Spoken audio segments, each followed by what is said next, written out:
ആദർശ് നയനെ വിളിച്ചിട്ട് പറയാണ് ഓഫീസിൽ നിന്ന് വന്നതിന് ശേഷം നമുക്കൊന്ന് പുറത്തേക്ക് പോകാമെന്ന് പറയുമ്പം ആഹാ ഇന്നെന്താ ആദർശിട്ടാ പതിവില്ലാതെ ഇങ്ങനെയൊക്കെ ഞാൻ ചോദിക്കുന്നുണ്ട്. എന്താ വേണ്ടേന്ന് ചോദിക്കുമ്പം ഇതൊക്കെ ഏതൊരു ഭാര്യയ്ക്കും ഒരുപാട് സന്തോഷമുള്ള കാര്യമാണ്. ഞാൻ എപ്പോൾ റെഡിയാണെന്ന് ചോദിച്ചാൽ മതി എന്ന് പറയുന്നുണ്ട്. ആ പണ്ടത്തെ പോലെ ആരെയും അറിയിക്കാൻ നിൽക്കേണ്ട, അമ്പലത്തിലേക്ക് വല്ലതും ആണെന്ന് പറഞ്ഞിട്ട് നീ അങ്ങ് ഇറങ്ങിയാൽ മതി എന്ന് പറയുന്നുണ്ട്. അപ്പോഴേക്കും നയന പറയാണ് ശരി ആദർശേട്ട വരുമ്പം ഞാനിവിടെ ഒരുങ്ങി നിൽക്കാമെന്ന് പറയാണ്. അപ്പോൾ ഇത് ദേവയാനി കേൾക്കുന്നുണ്ട് കേട്ടോ. അങ്ങനെ താഴേക്ക് നയന വരുമ്പോഴേക്കും ദേവേനെ ചോദിക്കുകയാണ് നീ എവിടെ പോവാണെന്ന് ചോദിക്കുന്നുണ്ട്.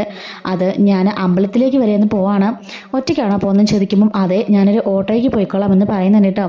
അപ്പോഴേക്കും മുത്തശ്ശി പറയാണ് മോളെ ഇവിടെ വണ്ടിയുണ്ടല്ലോ, ഡ്രൈവറുമുണ്ട്, കൊണ്ടാക്കാൻ പറയാമെന്ന് പറയുമ്പോൾ വേണ്ട മുത്തശ്ശി ഇവിടെ വരെയല്ലേ ഉള്ളൂ, ഞാൻ അങ്ങ് ഓട്ടോയ്ക്ക് പോയേക്കാമെന്ന് പറയാണ്. നയന എങ്കിൽ ഞാനും കൂടെ വരാം അമ്പലത്തിലേക്ക് എന്ന് പറയുമ്പോഴേക്കും അയ്യോ വേണ്ടമ്മേ ഞാൻ ഒറ്റയ്ക്ക് പോകാമെന്ന് പറയുമ്പം എന്താ എൻ്റെ കൂടെ വരാൻ നിനക്ക് എന്തെങ്കിലും ബുദ്ധിമുട്ടുണ്ടോ എന്ന് ചോദിക്കുന്നുണ്ട്. പക്ഷേ ഈ അമ്മയോട് ഞാൻ എങ്ങനെ കാര്യം പറയും, ആദർശേട്ടൻ പുറത്തേക്ക് പോകാമെന്ന് പറഞ്ഞ് വിളിച്ചതാണല്ലോ, ഇത്തവണ ആളോട് പറയരുതെന്ന് പറഞ്ഞതാ, ഞാനിപ്പോൾ ഇറങ്ങിയാൽ ഉറപ്പായിട്ടും ആദർശേട്ടന് പിണങ്ങും, അമ്മയെ കൊണ്ടുപോയത് അമ്മയും പിണങ്ങും എന്ന് പറഞ്ഞ് നയനിങ്ങനെ ആലോചിക്കുകയാണ്.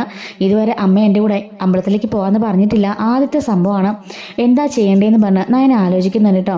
അപ്പോൾ ദേവയാനിക്ക് മനസ്സിലായി അവൻ്റെ കൂടെ പുറത്തേക്ക് പോകാനാണ്. അപ്പോൾ മനഃപൂർവ്വം മുടക്കാൻ വേണ്ടി തന്നെ ദേവയാനി ഇറങ്ങാണ്. അങ്ങനെ ബാ നയനാന്നും പറഞ്ഞിട്ട് ദേവയാനി പതിയെ അവളെയും വിളിച്ചുകൊണ്ട് അവിടെ നിന്ന് ഇറങ്ങാണ്. അപ്പോഴേക്കും ആദർശ് അങ്ങോട്ടേക്ക് വണ്ടിയും കൊണ്ട് വരുന്നുണ്ട്.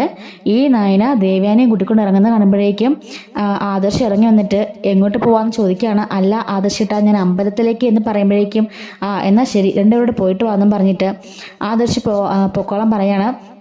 അപ്പോഴേക്കും ദേവേനി പറയാണ് എന്തായാലും നീ വന്നതല്ലേ, എങ്കിൽ ഞങ്ങൾ അമ്പലത്തിലേക്ക് ഒന്ന് ഡ്രോപ്പ് ചെയ്യാമെന്ന് ചോദിക്കുമ്പോഴേക്കും ശരി എന്നും പറഞ്ഞിട്ട് ആദർശ് രണ്ടുപേരും വണ്ടിയിൽ കയറ്റി കൊണ്ടുവന്നുണ്ട് കേട്ടോ. അങ്ങനെ ഡ്രോപ്പ് ചെയ്തതിന് ശേഷം ആദർശ് പോകാൻ റെഡിയാകുമ്പോഴേക്കും നയന പറയാണ് ആദർശേട്ടാ ഞാൻ പോകാമെന്ന് പറഞ്ഞ് വന്നതാ, അപ്പോൾ അമ്മയാ പറഞ്ഞത് അമ്പലത്തിലേക്ക് ഞാനും ഉണ്ടെന്ന്, പിണക്കാൻ പറ്റില്ലല്ലോ അതുകൊണ്ടാണ് ഞാൻ വന്നതെന്ന് പറയുമ്പോൾ വേണ്ട ഒന്നും പറയണ്ട, ഇനി നിന്നെ ഒരു സ്ഥലത്തേക്കും കൊണ്ടുപോകാൻ ഞാൻ പ്ലാൻ ചെയ്യില്ലെന്ന് പറഞ്ഞിട്ട് ആദർശ് ദേഷ്യപ്പെട്ട് പോകുന്നുണ്ട്. നയനയാണെങ്കിൽ കിട്ടിയൊരു അവസരം മിസ്സായതെന്ന് പറഞ്ഞ് സങ്കടപ്പെട്ട് ദേവേന കൂടെ അകത്തേക്ക് കയറി പോവാണ് കേട്ടോ. അപ്പൊ തിരികെ വന്നിട്ട് നവ്യ ചോദിക്കുകയാണ് അല്ല എന്താ നിന്റെ അമ്മായിമ്മയ്ക്ക് ഇനി ഇത്ര സ്നേഹം, നിന്നെയും കൂട്ടി അമ്പലത്തിലേക്കൊക്കെ പോയല്ലോ എന്ന് പറയുമ്പോൾ അതാ ചേച്ചി എനിക്ക് മനസ്സിലാവാത്തത്, ഇന്ന് വരെ എൻ്റെ കൂടെ അങ്ങനെ പുറത്തേക്കൊന്നും വേണമെന്ന് പറയുന്ന ആളല്ല, ആദർശേട്ടൻ എന്നെ വിളിച്ചിട്ട് നീ പെട്ടെന്ന് റെഡിയാവ് നമുക്ക് പോകാമെന്ന് പറഞ്ഞു, അങ്ങനെ ഞാൻ റെഡിയായതാ, ആരെയും കൂട്ടില്ലെന്ന് പ്രത്യേകം പറഞ്ഞതാ, പക്ഷെ അപ്പോഴേക്കും എൻ്റെ അമ്മ വന്നു, പിന്നെ എന്ത് ചെയ്യാനാ ആദർശേട്ടൻ പിണങ്ങി പോയിന്ന് പറയണം.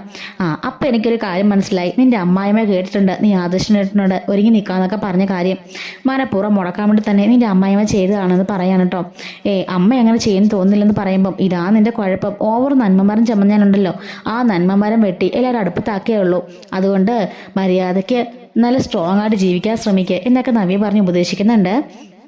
അങ്ങനെ നവ്യ താഴേക്ക് ചെല്ലാണ്. ഈ സമയത്ത് ദേവേനി പറയുന്നുണ്ട് നവ്യ നയന എവിടെ, ഒരു ഗ്ലാസ് ചായ ഇങ്ങോട്ടുണ്ട് വാ എന്ന് പറയുന്നുണ്ട്. അവളോട് പറ എന്ന് പറയുമ്പോഴേക്കും ഞാൻ ഇട്ട് തരാൻ വല്യമ്മയെന്ന് പറയാണ്. വേണ്ട വേണ്ട നീ പ്രഗ്നൻ്റ് ആണല്ലോ, ഇപ്പം അടുക്കളയിൽ കയറി വലിയ ജോലിയൊന്നും ചെയ്യേണ്ട, നയനെ വിളിച്ചാൽ മതി എന്ന് പറയുന്നുണ്ട്. അപ്പോഴേക്കും നയന അങ്ങോട്ടേക്ക് ഇറങ്ങി വന്നിട്ട് ഞാനിപ്പോൾ ഇട്ട് തരാമേന്ന് പറഞ്ഞിട്ട് അകത്തേക്ക് പോയിട്ട് ചായ ഇട്ടുകൊണ്ട് വരുന്നുണ്ട്. അങ്ങനെ ദേവയാനിക്ക് കൊണ്ട് കൊടുക്കുന്നുണ്ട് കേട്ടോ. മുത്തശ്ശി പറയാണ് എനിക്ക് എന്തായാലും ഇത്തിരി സന്തോഷമായി, ഇന്ന് ദേവയാനി നയനയും ഒരുമിച്ച് അമ്പലത്തിലേക്കൊക്കെ പോയല്ലോ, അത് തന്നെ വലിയ കാര്യം, പണ്ടുണ്ടല്ലോ ഞാനും ദേവയാനിയും അതുപോലെ തന്നെ ജലജയും ജാനകിയും കൂടെ അമ്പലത്തിലേക്ക് പോകായിരുന്നു, എന്ത് രസമായിരുന്നു അറിയാമോ, അന്നൊക്കെ ആദർശൊക്കെ കുഞ്ഞാ, അപ്പം ദേവേനി ആദർശിനെ എടുക്കും, ജലജ അബീനെ എടുക്കും, ജാനകി ആണെങ്കിലോ അനീനെ എടുത്തോണ്ട് പോകുന്ന കാണാനൊക്കെ തന്നെ നല്ലൊരു ഭംഗിയായിരുന്നു എന്നൊക്കെ പറഞ്ഞ് മുത്തശ്ശീനെ പഴയ കാലമൊക്കെ പറയാണ്.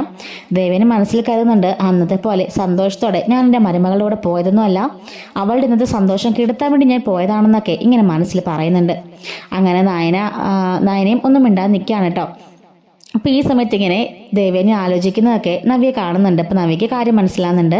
അങ്ങനെ എല്ലാവരും പോയതിനു ശേഷം നവ്യ പോയിട്ട് ദേവിയരോട് പറയാണ് അമ്മയുടെ പ്ലാനിങ് എന്തായാലും പക്കായിരുന്നല്ലേ മേൻ ചോദിക്കുന്നുണ്ട്. എന്ത് പക്കായിരുന്നെന്ന്, അല്ല നയനെ മാധുശ്ശേട്ടനോട് പുറത്തേക്ക് പോവാണെന്ന് അറിഞ്ഞോണം തന്നെ അമ്മ അമ്പലത്തിലേക്ക് പോകാൻ നയയുടെ കൂടെ പോയല്ലോ, ആദ്യത്തെ സംഭവമല്ലേ, അതുകൊണ്ടാണെന്ന് പറയുന്നു. അതെ നീ ആവശ്യത്തെ കാര്യമൊന്നും പറയണ്ട, ഞാൻ അങ്ങനൊന്നും ചിന്തിച്ചിട്ടില്ലെന്ന് പറയുമ്പോൾ അതൊക്കെ എനിക്ക് മനസ്സിലാവുമേ, നയനെ ഒരു പൊട്ടിയാ എന്ന് വെച്ചാൽ സ്നേഹത്തിന് മുമ്പിൽ അവൾ മുന്നും പിന്നും നോക്കാറില്ല, പക്ഷേ എന്നെക്കാളും ബുദ്ധിശാലിയാ എന്നൊക്കെ പറയുന്നുണ്ട്. പക്ഷെ അമ്മയൊക്കെ സ്നേഹം കാണിക്കുമ്പം അത് സത്യമാണെന്നോർത്ത് ആ പാവം നിങ്ങളെ പൂർണ്ണമായി വിശ്വസിക്കുകയാണ്. അപ്പം അവളെ ഇങ്ങനെ ചതിക്കുന്നത് കാര്യമാണോ അമ്മയും ചോദിക്കുകയാണ്. അതെ നീ അതിലൊന്നും ഇടപെടണ്ട, അവളുണ്ടല്ലോ അവള് ഈ വീട്ടിലേക്ക് എങ്ങനെ വന്നതെന്ന് എല്ലാവർക്കും അറിയാം, നീ ഒറ്റരുത്തി കാരണം അവളും ഇങ്ങോട്ടേക്ക് കയറി വരേണ്ടി വന്നത്, അല്ലെങ്കിൽ നിങ്ങൾ രണ്ടുപേരുടെ സ്ഥാനത്ത് ഏതെങ്കിലും നല്ല ക്യാഷുള്ള വീട്ടിലെ നല്ല പെൺപിള്ളേർ വന്ന് കയറിയേനെ, എന്ത് ചെയ്യാനാ രണ്ട് ദരിദ്രവാസികൾ വന്ന് കയറിയില്ലേ എന്നൊക്കെ പറയാണ്. മുത്തശ്ശനമ്മയോട് കുറേ തവണ പറഞ്ഞതാ ഞങ്ങളെ ദരിദ്രവാസിന്ന് വിളിക്കില്ലെന്ന്. ഞാൻ എന്താ പോയി മുത്തശ്ശനോട് പറയണോ എന്ന് ചോദിക്കുകയാണ്. എന്താടി നീ കൊച്ചുപിള്ളേരെ ബ്ലാക്ക്മെയിൽ ചെയ്യുന്ന പോലെ ബ്ലാക്ക്മെയിൽ ചെയ്യാണോ എന്ന് ചോദിക്കുകയാണ്. അമ്മയുടെ അടുത്തൊക്കെ അങ്ങനെ പിടിച്ചു നിൽക്കാൻ പറ്റുള്ളൂ എന്ന് പറയുമ്പം നിന്റെ അനിയത്തിനെ നിന്നെ ഒന്നും ഞാനിവിടെ വെച്ച് വാഴിക്കില്ല, നീ കണ്ടോ എന്ന് പറയുന്നുണ്ട്. ഇല്ല അമ്മേ, അമ്മ വിചാരിക്കുന്ന പോലെ ഒരിക്കലും നടക്കില്ല. അന്ന് തന്നെ മുത്തശ്ശൻ പറഞ്ഞാണല്ലോ ഒരിക്കലും ഞാൻ വീട്ടിൽ നിന്ന് ഇറക്കി വിടില്ലാന്ന്. അതുപോലെ തന്നെ ഞാനും വീട്ടിൽ നിന്ന് പോകാൻ തീരുമാനിച്ചിട്ടില്ല എന്ന് പറയുന്നുണ്ട്. ഞങ്ങൾ ഇങ്ങോട്ടേക്ക് കല്യാണം കഴിച്ച് കയറി വന്നാണെങ്കിൽ ഞങ്ങൾ ഇവിടെ തന്നെ ഇനിയുള്ള കാലം ജീവിക്കും എന്ന് നവ്യ പറയാൻ കേട്ടോ. അതിനൊക്കെ നീ ഇനി തപസ്സിരിക്കണോടി, ഒരിക്കലും നടക്കാൻ പോകുന്നില്ല. എൻ്റെ മകൻ ആദർശ് ഇന്നവരെ നയനെ ഒരു ഭാര്യയായിട്ട് പോലും അംഗീകരിച്ചിട്ടില്ല. അപ്പോഴല്ലേ ഇവിടെ ജീവിക്കാൻ പോകുന്നത്. മുത്തശ്ശൻ്റെ അസുഖമൊക്കെ മാറിക്കഴിയുമ്പോഴേക്കും പതിയെ അവൾ ഇവിടുന്ന് ചവിട്ടി പുറത്താക്കുന്നത് നീ കണ്ടോ എന്ന് പറയാണ്. അപ്പോഴേക്കും നയനെ പറയാണ് അതൊക്കെ അമ്മയുടെ വെറും തോന്നല. ഇപ്പം തന്നെ ആദർശിൻ്റെ മനസ്സിൽ പതിയെ പതിയെ നയനെ കയറി തുടങ്ങി. അവളുടെ സ്വഭാവവും എല്ലാം ആദർശിൻ്റെ മനസ്സിലായി തുടങ്ങി. ഇനി അങ്ങോട്ടുള്ള കാലം ആദർശ് നയനെ സ്നേഹിക്കാനും പ്രണയിക്കാനും പോവാം എന്നൊക്കെ പറയുമ്പോൾ ദേവേനി പറയാണ് ഒരിക്കലും ഇല്ല, ഞാൻ പറഞ്ഞത് മാത്രമേ എൻ്റെ മകൻ അനുസരിക്കുകയുള്ളൂ. ഞാൻ പറഞ്ഞിട്ടുണ്ട് അവനോട് നയനേനെ തൂത്തുവാരി എറിയാൻ പറഞ്ഞാൽ അവൻ ആ സെക്കൻഡ് അവളെ കളയും. ഇപ്പോൾ ഡിവോഴ്സ് ചെയ്യാൻ പറഞ്ഞാൽ ഇപ്പോൾ അവളെ ഡിവോഴ്സ് ചെയ്യും എന്ന് പറയാണ്. അപ്പോഴേക്കും നബി പറയുന്നുണ്ട് ഇല്ലമ്മേ, അതൊക്കെ അമ്മയുടെ ഒരു തോന്നൽ തന്നെയാണ്. ഇപ്പോൾ ഞാൻ ഗർഭിണിയാണ്, പക്ഷെ നയനയ്ക്ക് ഇതുവരെ അതിനുള്ള ഭാഗ്യം ഉണ്ടായിട്ടില്ല. പക്ഷേ ഇതേ സമയം അടുത്ത വർഷം നയന ഒരു കുഞ്ഞുമായിട്ട് നിൽക്കുന്നത് അമ്മയ്ക്ക് കാണാം. ആദർശേട്ടൻ്റെ കുഞ്ഞായിട്ടെന്ന് പറയുമ്പം ഇല്ലടി, അതൊരിക്കലും നടക്കാൻ പോകുന്നില്ല, അതൊക്കെ നിന്റെ വെറും തെറ്റിദ്ധാരണ മാത്രമാണെന്ന് ദേവേനി പറയുമ്പോൾ ഇല്ലമ്മേ, ഇതൊരു ചലഞ്ചായിട്ട് തന്നെ വല്യമ്മ ഏറ്റെടുത്തോ. ഞാനും വല്യമ്മയും തമ്മിലുള്ള രഹസ്യമായിട്ടൊരു ചലഞ്ച്. ഈ ചലഞ്ചിൽ ഞാൻ തന്നെ വിജയിക്കും. നയനെ കൊണ്ട് ആദർശേട്ടനെ കൊണ്ട് നയനെ ഞാൻ സ്നേഹിപ്പിക്കും. സ്നേഹിച്ച് അമ്മയെ പോലും വേണ്ട, നയനെ മാത്രം മതി എന്നുള്ള അവസ്ഥയിലേക്ക് ആദർശേട്ടനെത്തും. ആ സമയത്ത് അവർ തമ്മിലുള്ള സ്നേഹം കണ്ട് അമ്മയ്ക്ക് അസൂയ തോന്നും. അടുത്ത വർഷം ഇതേ സമയത്ത് മുത്തശ്ശ പറഞ്ഞ പോലെ ഒരു കുഞ്ഞുവാവും അവരുടെ കയ്യിലുണ്ടായിരിക്കുമെന്നൊക്കെ പറയാണ്. ഇത് കണ്ട് ദേഷ്യം പൂണ്ട് നിൽക്കാൻ കേട്ടോ ദേവയാനി. അമ്മയെ കൂളാവ്, ബീപ്പിയുടെ ടാബ്ലറ്റ് വല്ലതും വേണോ എന്ന് നവ്യ ചോദിക്കുമ്പോഴേക്കും പോടി എൻ്റെ മുമ്പിൽ നിന്ന് പറയാണ്. അപ്പോഴേക്കും നവ്യ പറയാണ് പണ്ടത്തെ അമ്മായിമാരെ കാണിക്കുന്നുള്ള വിരട്ടൊന്നും എൻ്റെ അടുത്ത് വേണ്ട, എൻ്റെ അമ്മായിമാരുടെ വിരട്ട് പോലും എൻ്റെ അടുത്ത് ഏക്കില്ല, അപ്പോഴല്ലേ ഇനി വല്യമ്മയുടെ എന്നൊക്കെ പറഞ്ഞിട്ട് അവിടെ നിന്ന് അവൾ ചിരിച്ചുകൊണ്ട് പോകുന്നുണ്ട്. അപ്പോഴേക്കും ഇങ്ങനെ ദേവയാനി ആകെപ്പാട് ദേഷ്യം എന്നിങ്ങനെ കലിതുള്ളി നിൽക്കുകയാണ്.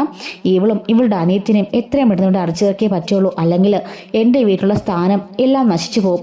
ഇപ്പോൾ തന്നെ എന്നെ ഒന്ന് മുത്തശ്ശിന് കണ്ണെടുത്ത അവസ്ഥയിലാണ് ഒരുത്തി കാരണം, ഇനി ഇതുണ്ടാവാൻ പാടില്ല എന്നൊക്കെ ദേവ്യാൻ ഇങ്ങനെ മനസ്സിൽ പറയുന്നുണ്ട് കേട്ടോ. അപ്പം ഇതുപോലെ വരാനിരിക്കുന്ന സ്റ്റോറീസൊക്കെ നമ്മുടെ ചാനലിലൂടെ എല്ലാ ദിവസവും അപ്ലോഡ് ചെയ്യുന്നുണ്ട്. മിസ്സാവാതിരിക്കാനായിട്ട് ചാനൽ ഇപ്പോൾ തന്നെ സബ്സ്ക്രൈബ് ചെയ്ത് സപ്പോർട്ട് ചെയ്യണേ. Thanks for watching.